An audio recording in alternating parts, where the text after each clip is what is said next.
जगन्नाथ सांग मैंने my kitchen by Sumita channel को आपण मानक बहुत बहुत स्वागत। आपन को ना जिते बड़े मीठा खाइबा को इच्छा होची एहा को आपण झटपट बनै की खाइ परिबे।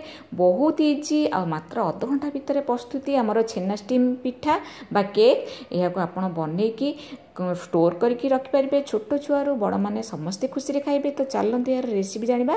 रेसिपी को स्किप न करी आरंभ शेष पर्यटन देखूँ देखो मुझे नहीं 1.5 लिटर पैकेट क्षीर नहीं। आपड़ गाय क्षीर भी यूज करेंगे और जो पैकेट क्षीर भी यूज कले भी हम। तो मुझे चीनी 4 टेबल स्पून ग्राइंडिंग कर नहीं गुजराती 8-10 टी एवं किसी केसर नहीं आ भिनेगार 3 टेबल स्पून को पानी 3 टेबल स्पून दे देछि। तापर आलमंड मु किछि नहीं आप जहाँ भी ड्राई फ्रुट्स थी दे पारे। आ अमूल घी नहीं आपन पाखे जहाँ घी थी भी नहीं पारे। तो देखो आम कौन करवा 1.5 लिटर क्षीर को गोटे डेक्ची बसई देचे बसईकी गैस ऑन करके आम बसई देथिले। एबे आम टिके फुटी सारा 1 ରୁ 2 थर फुटी सारा गैस फ्लेम को पूरा संपूर्ण ऑफ करदबा आउ टिके ठंडा होगा छाड़दबा। तापरे आम भिनेगार और पानी जो मिसेकी नहीं ताको एबे अल्प अल्प देकी आम भल भाव बेला को घांटिबा। तो घांटी सारा एपरी आम पूरा सबू तक मु पकई देछि। पकई सारा देखो मोर छेना छिंडी जाइए। आपको आम कौन करवा ना गोटे बाउल नबा से स्टेनर रख गोटे कटन कपड़ा नबा से आम ये छेना पानी को देदबा। छेना पानी गुड़ाक आम तले रही आ छेना गुड़ाक आम कटन कपड़ा रही सारापर ताको आम कौन करवा जेहेतु आम भिनेगार पकईचे से खटा लगे से आम टे भल पानी 2 ରୁ 3 थर एमती थोईदबा स्पून रे घांटी घांटी धोई सारापर आम यहाँ कौन करवा ना आपड़ देखो भिनेगार पकई पारे ना लेंबू यूज करेंगे।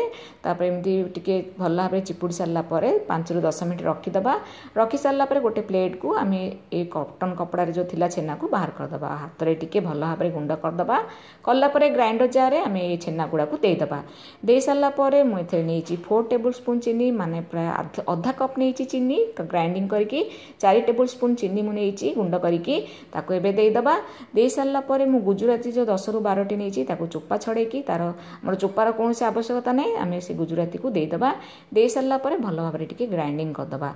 कर सारापर एथिरे मु क्षीर यूज करछि हाफ कप नहीं हाफ कप रू भी मोर कम क्षीर लगी माने प्राय 4-5 टेबल स्पून घी माने क्षीर लगी सारापर देखो मोर बेटर टी केते स्मूथी होइछि आ केते पूरा क्रीमी क्रीमी होइछि एमिति ही तार टेक्सचर रहिबा दरकार।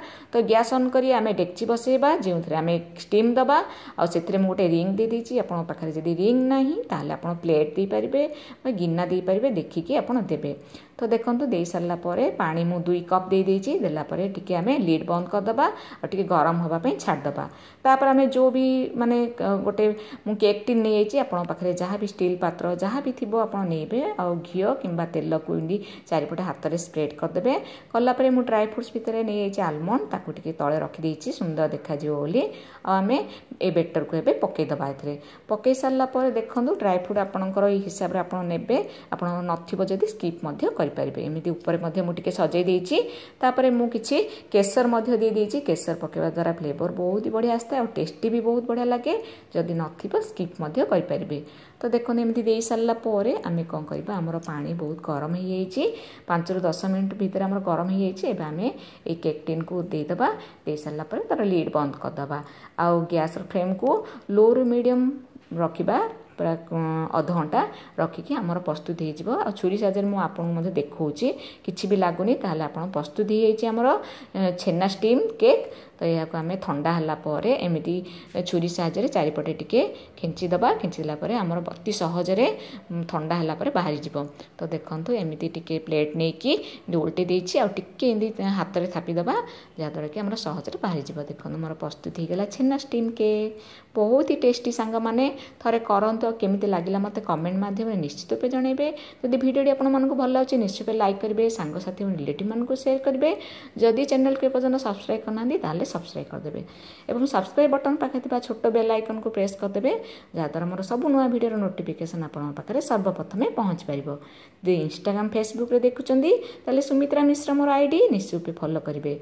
आ यहाँ बनंतु आसुथिबा गणेश पूजा रे किंबा जे कोनसी पूजा व्रत रे बनेकी खांतु आ समस्ते केमिति भल लगिला नहीं मते कमेंट माध्यम निश्चित रूपे जनातु।